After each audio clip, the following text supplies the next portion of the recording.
कहना चाहते हैं कि अपने माथे पर जो ये झारखंड का हरी पगड़ी बांध कर रखे हैं, उस हरियाली को बचाने की लड़ाई है, जल जंगल जमीन को बचाने की लड़ाई है। ये सारे लोग हमारे जमीन पर कब्जा करना चाहते हैं। कई बार उदाहरण देते हैं, मैंने देखा कि एक उदाहरण दे रहे थे जयराम जी हमारे कि गोड्डा में जब प्लांट बना अडानी का तो बिजली बेचा गया बांग्लादेश को, कोयला लाया गया ऑस्ट्रेलिया से और जमीन लिया गया हमारे हाथ। मैं ये पूछना चाहता हूँ आप सबसे कि आखिर ऐसा क्या कारण है कि सीएनटी का कानून रहने के बावजूद भी यहीं पर अडानी आती है, यहीं पर एनटीपीसी आता है, पूरा बड़का गांव उजड़ जाता है, पूरा झरिया धनबाद उजड़ जाता है, पूरा टंडवा आम्रपाली में उजड़ जाता है, यहाँ के विस्थापितों को हक अधिकार नहीं मिलता है, उनके जमीन का मुआवजा नहीं मिलता है। ये सवाल आपको सोचना पड़ेगा। और मीडिया के साथियों, आपको एक बात बताना चाहता हूँ, किसी अडानी कंपनी का जब विरोध हुआ ऑस्ट्रेलिया में तो पूरे दुनिया में ये खबर बनी कि अडानी का विरोध हो गया ऑस्ट्रेलिया में। इसी अडानी का विरोध बड़का गांव में 1.5 साल से 1 साल से लोग कर रहे हैं। आज भी धरना पर बैठे हुए हैं जब हम यहाँ भाषण दे रहे हैं, और उनके सवाल को संसद भवन में किसी ने एक बार उठाया नहीं, उनका न्यूज कभी नहीं बना।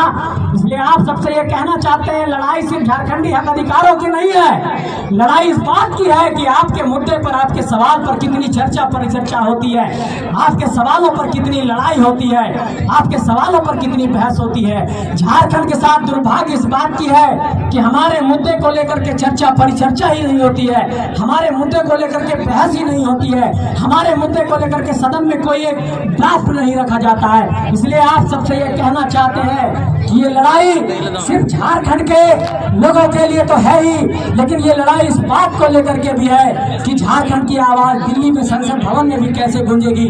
तो यहाँ के लोगों पर ये दबाव हम लोगों को बनाना होगा। आप लोगों को बहुत बहुत आभार कि आप लोगों ने बहुत दृढ़ता से चुना।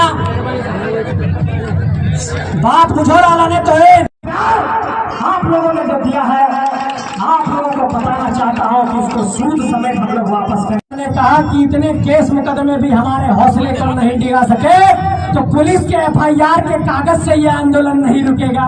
नीति बनाने के आंदोलन से ये झारखंड का आंदोलन समाप्त होगा। यही बात कहना चाहता हूँ आप सबसे। इसलिए तमाम पदाधिकारियों को ये कहना चाहता हूँ, जो झारखंडी माइंडसेट के पदाधिकारी झारखंड के अंदर हैं, अगर मेरी बात सुन रहे हैं तो उन लोगों से कहना चाहता हूं कि आप भी अंदर अंदर मनोवैज्ञानिक तौर पर इस आवाज को साथ दीजिए, इस आंदोलन की आवाज को साथ दीजिए, इस बुलंदी की आवाज को साथ दीजिए।